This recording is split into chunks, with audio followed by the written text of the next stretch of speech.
वर्तमान ration card धारी आसला सबुठु खुशी खबर जहाँकि राज्य में गरीबों कल्याण उपरे ध्यान देउथिबा समय समय सरकार अनेक गुरुत्वपूर्ण निष्पत्ति नेउछंती। एही क्रम में अंत्योदय अन्न योजना राशन कार्ड धारी माने अनेक लाभ पाइबाकू जाउछंती।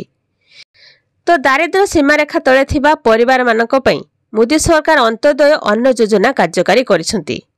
एही योजना अधीन रे प्रति मासरे सब्सिडी 35 किलोग्राम राशन जुगाई दिया जाउछि। गहम और चाउल सहित चीनी मध्य जुगाई दिया जाउछि।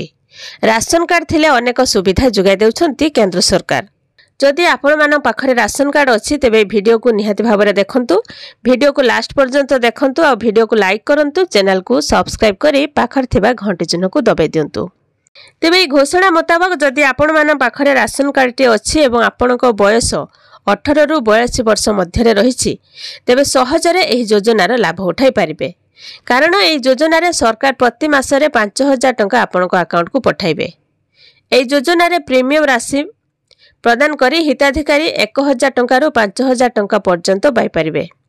खाली सेतिक नुहे एही योजनार सामिल हेबा क्षणी एक प्रारंभिक राशि मध्य हिताधिकारी को प्रदान करा जाउछि। अटल पेंशन योजना रे जोड़ी हेबा लागि 18 रु 40 वर्षर बयस निर्धारित करा जाइछि। ए स्कीम अधीन रे पेंशन पाइबा लागि अति कम रे 20 वर्ष जाए टंका रखिबाकू पड़ी थाए। एहा परे 60 वर्ष हेबा मात्र के आपनको पेंशन मिलिबा आरंभ होई थाए।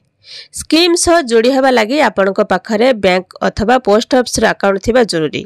जदि आपनको बयस 25 वर्ष तेबे एही स्कीम रे प्रति मासरे 376 टंका निवेश करी 5000 टंका पेंशन पाई परिबे। अर्थात दैनिक आपनको मात्र 12 टंका देबाकू पड़िबो जहाँकि 60 वर्ष परे आपनको पेंशन मिलिबो।